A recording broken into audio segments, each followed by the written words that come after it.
Good evening, America. How's everybody doing? It's been a long time. Sorry, I've got a fruit fly hanging right around me here. It's me. I'm back. What a trip it's been since the last time we've spoken, or I've spoken to you, and you've let me into your pandemic sequestered homes. That's not the right word, sequestered. Quarantined, right? Yeah. The buzzwords now are just getting completely ridiculous. I'm losing track of all the buzzwords today. But hey, just thought I'd get on real quick on a Saturday night here, say hi to everyone, wish everybody well, and discuss a couple things that I think are noteworthy that have actually come out kind of during all of this hot mess of the last 6 months or so. So yeah, welcome. Good to see you. Hope you are well. So tonight, I'd like to kick the evening off with a toast, as we always do on Books and Bourbon, um, to Mr. Eddie Van Halen. I will not dwell on it. I'm still pretty bummed out about it. Uh, he seems way too young to have gone in a world where Keith Richards is still touring. I don't know. But anyway, so let's get on to the bourbon real quick. Thanks again, Discount Drinks Wyandotte. They are open and rocking like many liquor stores, I think, are right now. Tonight's bourbon is from the Journeyman Distillery in Three Oaks, Michigan. So this is a local bourbon. Local isn't cheap.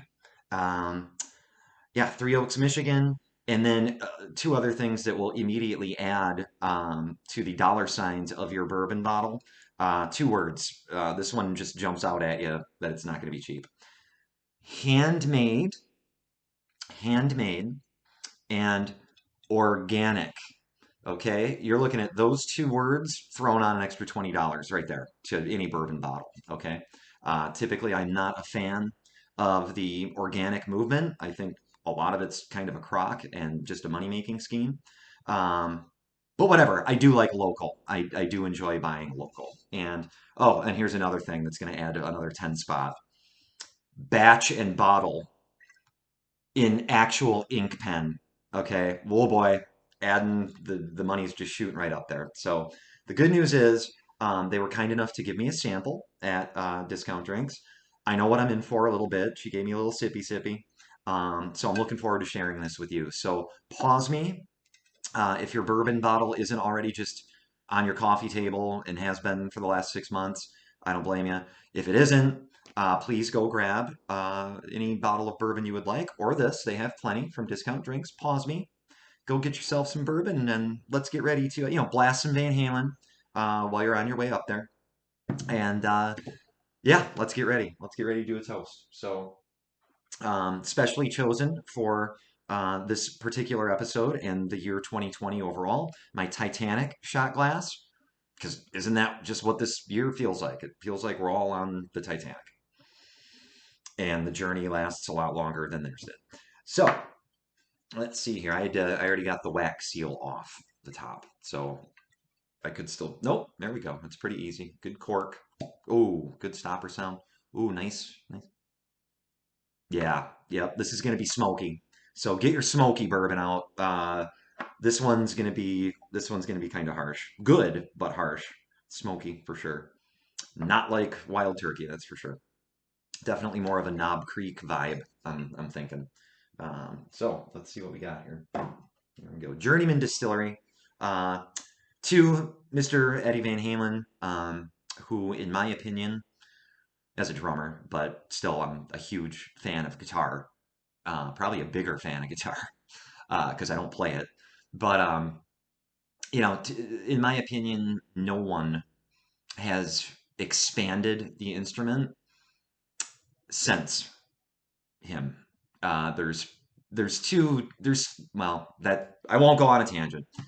There's maybe a half dozen guitarists, maybe, that once they played, the instrument was never the same again. Um, Hendrix is the more recent one, but Eddie Van Halen, in my opinion, is the last one. No one's done it since, which is kind of sad because he's been around a long time now. You'd think someone would. There's good guitarists now. Sorry, tangent music. Okay, to Eddie Van Halen and his awesome vibe, his great sound, and his excellent personality. Cheers.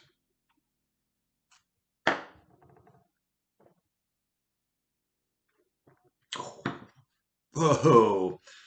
Yeah, that's all right here, right now.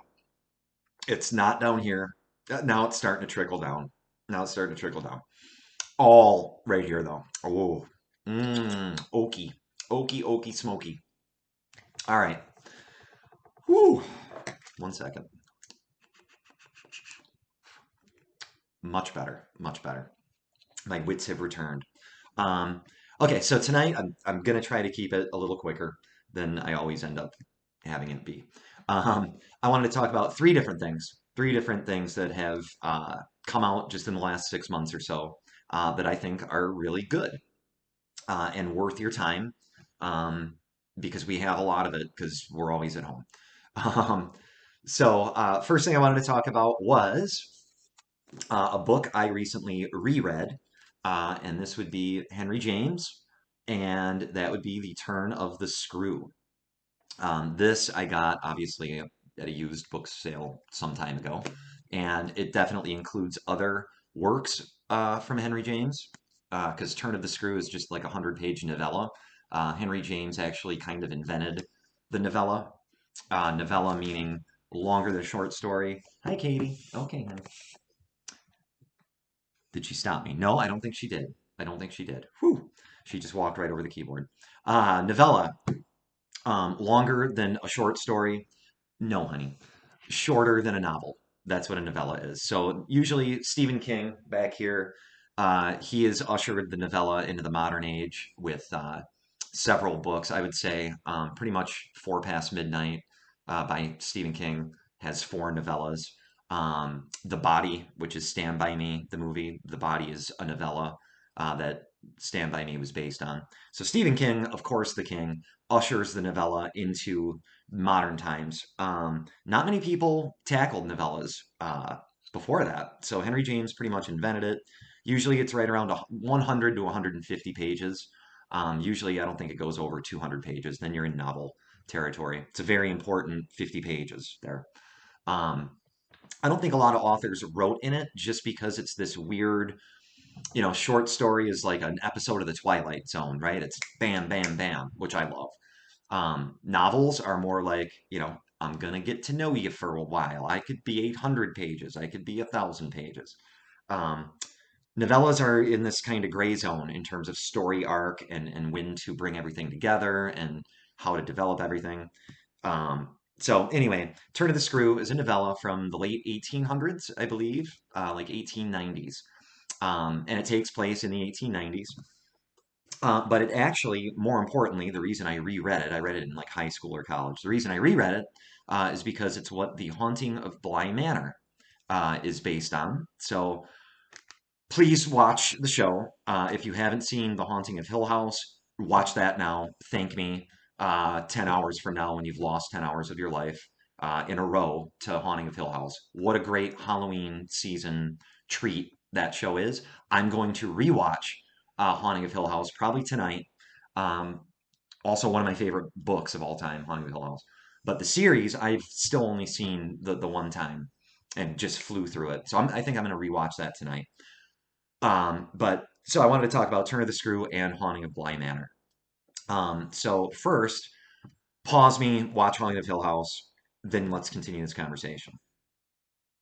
Good, you've watched Haunting of Hill House. Perfect. Wasn't that awesome? Oh. Okay, so now you have to start watching Haunting of Bly Manor. I'll know if my niece is watching this Books and Bourbon because secret, secret, she thinks I've only watched through episode 6, and I just finished the series today. I couldn't help it. Sorry. I'm sorry. So she's probably going to text me if she's a devoted follower of Books and Bourbon, which she probably isn't. She probably won't watch this. But I finished the series. That's my confession. And I'm not going to tell her about it tomorrow when she comes over and we're going to finish it. Not telling her. So I'm a good uncle. I'm sorry. But anyway, highly recommend it, guys. If you've seen both, or if you've seen Haunting of Hill House, it's not like that. It's definitely a completely different tone, different, not style. It's still Mike Flanagan, but it's a different tone and it's a completely different story. Um, in The Haunting of Hill House, I think Hill House was actually what was messed up. I mean, the family was they had their own issues too, but at the end of the day, it comes back to Hill House being the issue. The issue is the house is insane. And if you read the book, that's pretty much the crux of the book too, is a haunted house is an insane house that haunts you when you're in it. Shirley Jackson, awesome, well executed, and it made for a great show that extended it and modernized it and kind of changed things around and played with the original story a lot. That's kind of not what they did here. Okay, so it's not a novel. It was only 100 pages. I read the novella in 2 days. I think two sittings. If you're gonna read the book and you're one of those read the book first people, or if you're one of those read the book after you watch the show people, some things to know about the story. It reads like it was written in the late 1800s, so the paragraphs are long. There's not a lot of dialogue, and authors back then, kind of wrote in run-on sentences or run-on paragraphs, very long paragraphs but still readable. Okay, more readable than Poe. Okay, Poe, I find Poe difficult to read still, but he's awesome. But I really have to take my time with Edgar Allan Poe. This is more readable than that, um, definitely. But it definitely does not read like a modern story. Plus, it's a story within a story in some parts, and so that add to that that gets a little confusing possibly too. But overall, I ripped through it in 2 days and really enjoyed it. It's a good story. It's a good spooky story. um, I feel like the genre itself has kind of gone forward from there. You may think it's just kind of a little, yeah, okay, that's not that exciting. Um, I disagree. I think it's still exciting. I think it still works. But the genre has expanded since then. This was a groundbreaking ghost story, turn of the screw. So check it out. It's only 100 pages of your time. And if you don't dig it by page 40, bail. I'd say stick with it because the ending it delivers. It's a gut punch. It's a good book. It's a good story. The show follows the book a lot more in pure plot than the show Haunting of Hill House followed the plot of the novel Haunting of Hill House, which it really didn't at all. The only thing it had in common were the names of the main characters and the fact that they were in Hill House, because Hill House is a character, absolutely hands down. So I think they decided with Haunting of Hill House, it was let's just take a family, a modern family, and put them in Hill House and see what it does to them. And, as a throwback, we'll name the family after all the characters in the book. That was it. That's where it ended, really. It had absolutely nothing else to do with the plot of the book. So that's why you should also read The Haunting of Hill House, because it's a great book. Bly Manor very much follows the book. I will never give away spoilers or anything like that.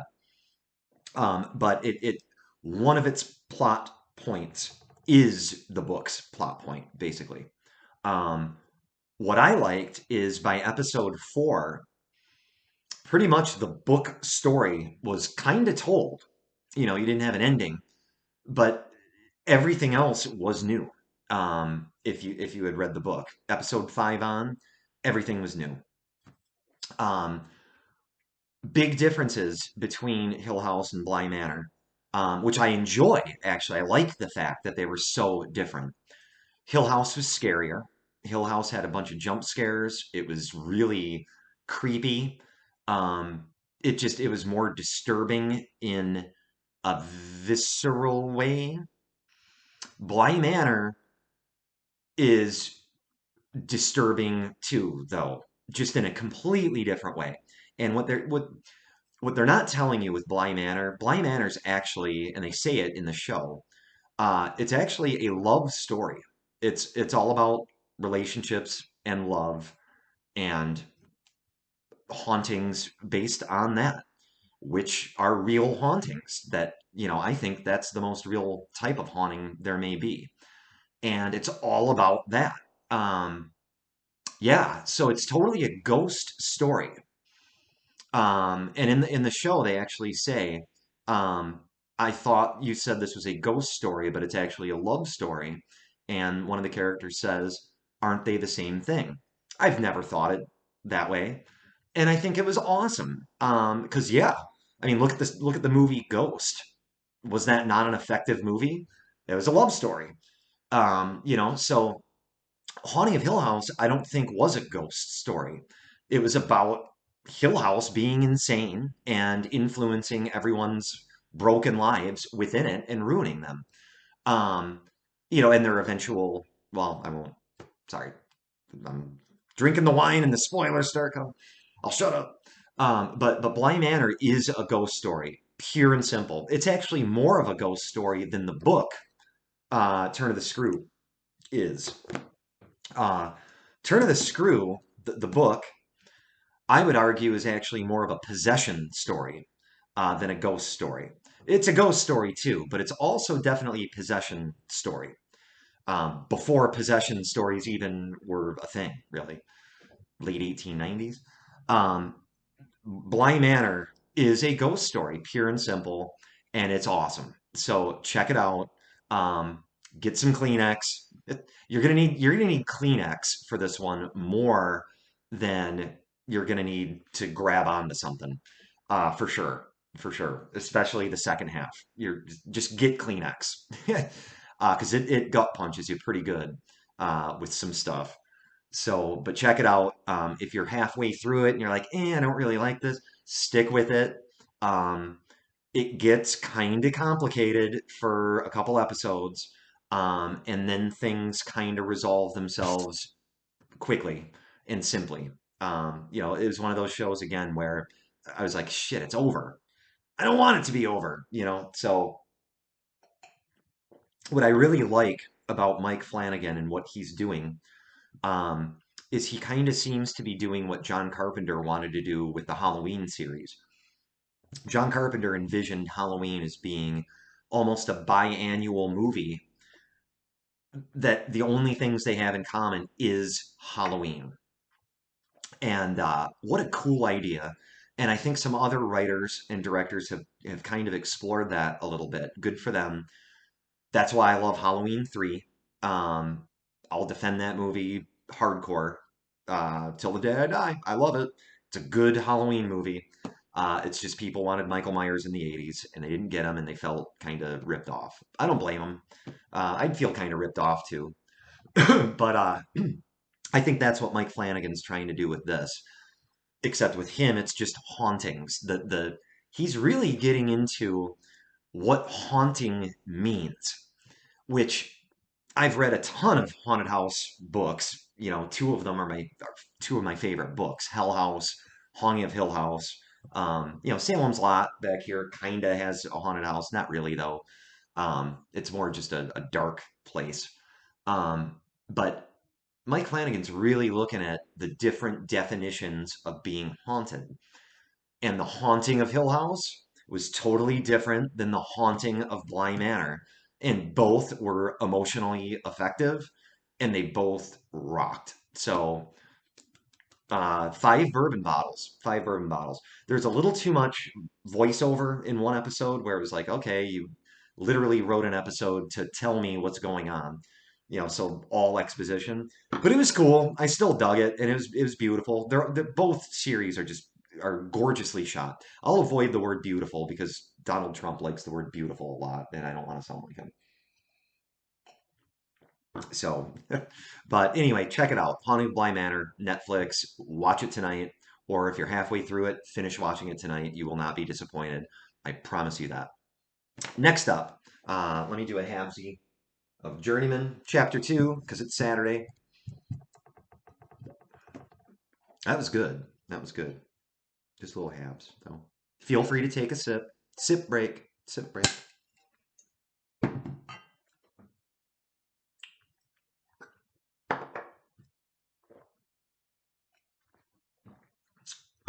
Whew. Yeah, no, that one. This one's gonna be around for a while. It's good. It's good, but it's okay. Next up, we have a book. So we're getting back to no TV tie-ins. Um, One of my favorite recently released definite horror novels in the last probably 5 years or so is this next one. That would be De-Evolution by Max Brooks. Okay, Max Brooks, you might remember. This is only his second book, but oh, there's a sticker right there. He wrote World War Z, which was pretty groundbreaking, actually. World War Z kind of, if you think about it, it kind of helped bring about the zombie renaissance, as I'll call it. That was right there at the beginning of it with 28 Days Later um, and the new Dawn of the Dead reboot. I think all of those, and then of course, Walking Dead, I think of as being the mainstream emergence of it, even though it was already being written, I think, back then. But World War Z was one of the first zombie uh, works of any kind. I think it was. I think it might have been right during 28 Days Later. Like, and 28 Days Later, that freaked me out because it was just like, holy God, fast zombies! Oh, because they were never fast. I mean, I'm sure there's some movies out there that had thought of that before, but never one that had that big of a budget or anything. So, I remember being at the theaters being like, that's terrifying. They're fast zombies that are going to eat you. Oh my God, what an idea. Yeah, and it was a good movie. And then World War Z took it as a. What I liked about World War Z is it took it like a readable documentary, almost like a found footage, a written found footage film. And I liked it. I liked it a lot. It was well written. It was very clever.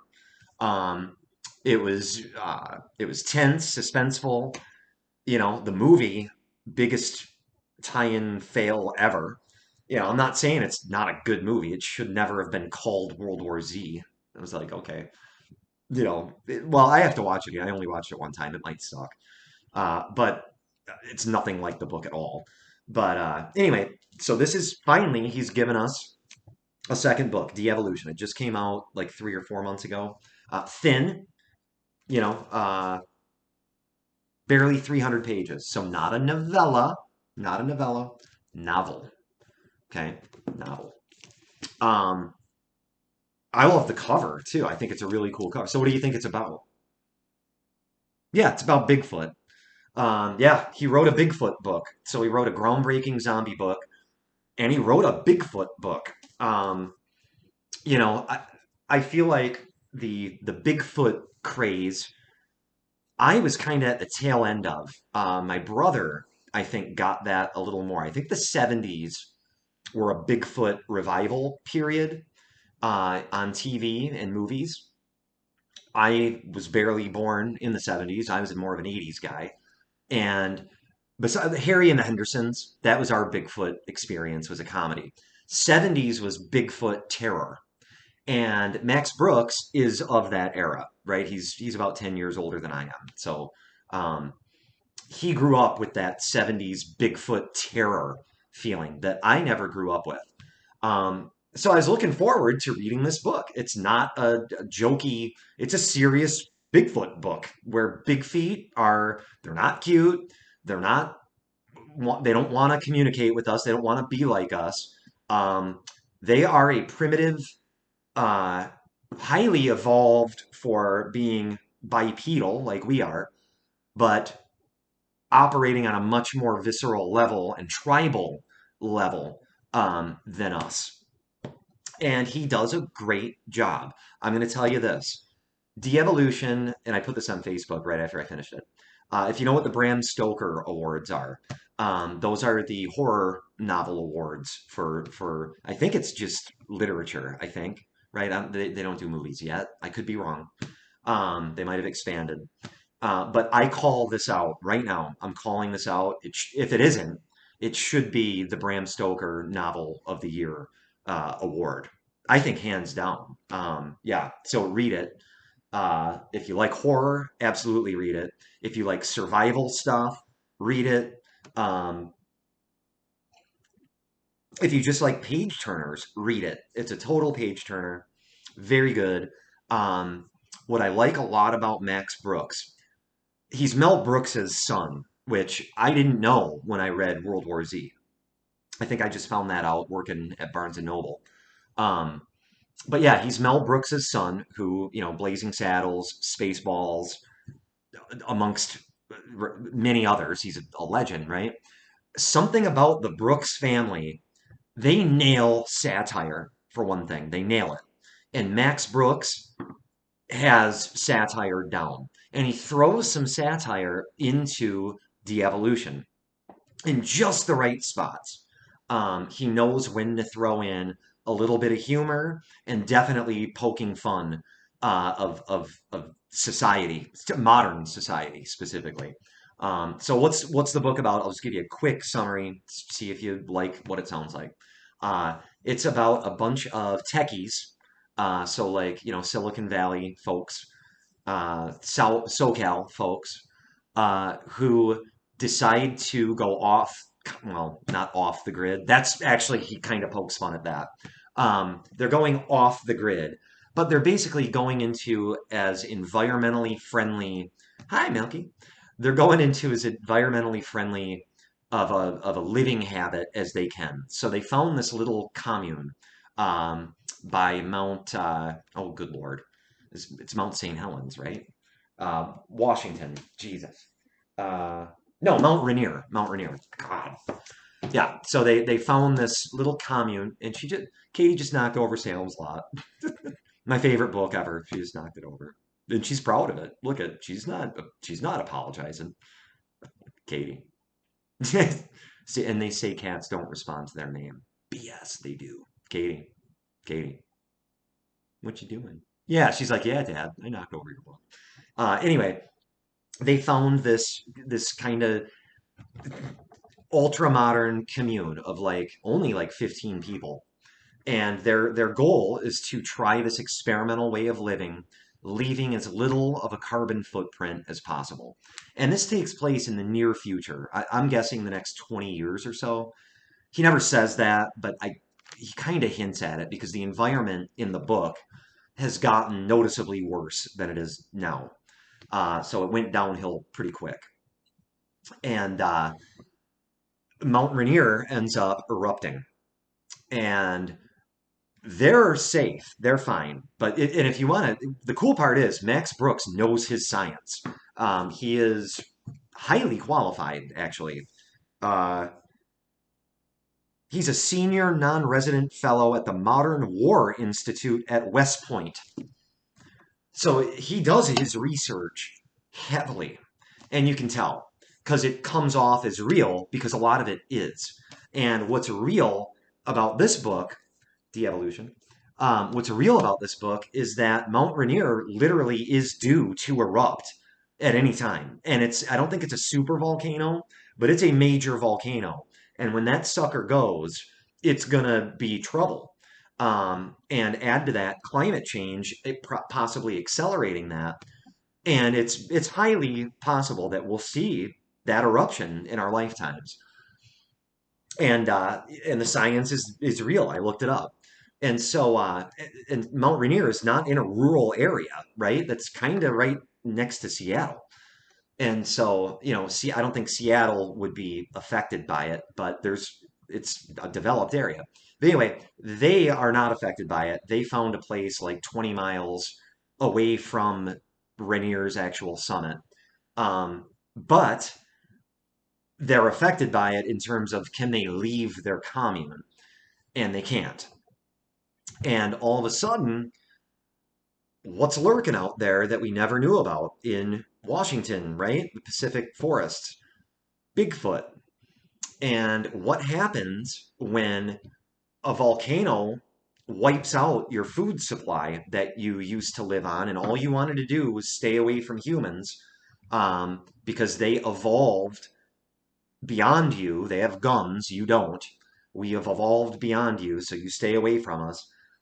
But you still need a food supply, and you've been in hiding for hundreds of years since you crossed the land bridge with us. And what happens when you lose your food supply that you've been depending on, which is all fried in lava now? Deer, big game, what have you. You're carnivorous. What do you do? Well, you go down the mountain and you do what you have to do. And that's what this book is about. It's a war between Bigfoot and the commune. And not just Bigfoot, big feet, and this commune. So, I don't think I gave anything away that's not just in the on the jacket of the book. You know it's a Bigfoot book, and you know what's not going to be good, and you know what's going to happen. What does he get right with this book? What I like better about this book than World War Z, and this might not be Max Brooks, this might just be me, is I can only take a story jumping around so much. That's why I never got through Game of Thrones, the books. On TV, on the show, it worked fine. For some reason, it worked fine on the show. I was good with it. In a book, I was just like, yeah, okay, okay, all right, this is going to tie together at some point. World War Z was like that in that it was telling a story from like 4 or 5 different perspectives. It needed to do that, okay? For that particular story, it worked, but I kind of got sick of it. I'm not a fan of that kind of storytelling. I'm more of a fan of you are overly involved with one little group. That's when you can have fun and really get into characters. That's what Turn of the Screw gets very right because it really only has 3 central characters. They're right there. Um, and that's what De-Evolution gets right. Very much so. He totally switched it up for this book in terms of storytelling that way. De-Evolution, you are involved with this commune and you get to know every character in that commune and in some cases hate them. That's where his satire comes in. You're going to not like some of these characters. But then you realize that they're in real danger, and you're like, oh, I hate you, but oh my God, you're a human. I gotta be pulling for you. I don't want you to die. In some horror movies, you're actually kind of rooting for the bad guy. You're not rooting for the bad guy in this. Um, that being said, though, are the big feet truly evil in this book? No, they're evolution, man. They're predators, just like we are, just like every predator is. You put a predator species in a dangerous scenario, or a desperate scenario. They're gonna hunt.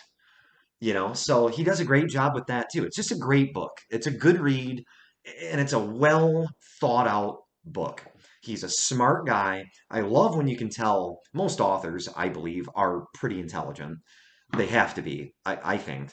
Um, but you can really like, you just want to have a drink and talk to Max Brooks because he's a smart guy and he knows his science.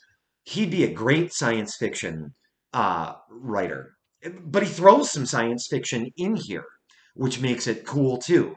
It's just really good. So, De-Evolution, Max Brooks, highly highly recommend. So, for a recap, in one paragraph. Cheers, Eddie. Miss ya. Love ya. I've been blasting the first 5 Van Halen records for a long time um, since you've died. And Van Hagar, I actually don't mind as much as I used to. I've been listening to some of that too. And there's some pretty good songs there too. I still like your old stuff better, but cheers. So cheers, Van Halen. Turn of the Screw, short read, effective read, kind of a tough read in points, but give it a try. Bly Manor, absolutely check it out. Ghost story, love story, not like Haunting of Hill House. Haunting of Hill House, if you haven't seen that, check that out. Hair raising, terror, insanity. And then it's great to see Bigfoot be terrifying again. Devolution, Max Brooks. Okay, last point, and this is going to be my quickest one. Actually, it'll be like 10 minutes, if that. Cobra Kai. Okay, this might be a niche for some folks. I get it. Check it out. You've probably heard of it by now. Netflix just acquired it. It's the Karate Kid continuation, um, literally from Karate Kid 3 uh, to modern times. So if you've never seen the Karate Kids, watch them now. And then if you like those movies, listen to what I'm about to say. If you don't like them, then just you can stop the video. I love all three of the original Karate Kids. I think they're great. They're basically Rocky for teenagers, but I love Rocky. Awesome characters, good sense of humor, good versus evil for sure going on. And then what Cobra Kai does is it flips the whole idea of good and evil on its head and makes things a lot more complicated. It's got the original Johnny Lawrence from Karate Kid 1 as the main character from his viewpoint. Ralph Macchio is back as Daniel LaRusso. That's all I'll say from that point. If you haven't watched it yet, watch it immediately. Watch you got to watch Karate Kid 1, 2, and 3 first though to get you pepped up. And then just go right into Cobra Kai season 1. And what's super cool is, yeah, I'm an 80s kid, and yes, this is totally pandering to 80s nerd kids, but it works.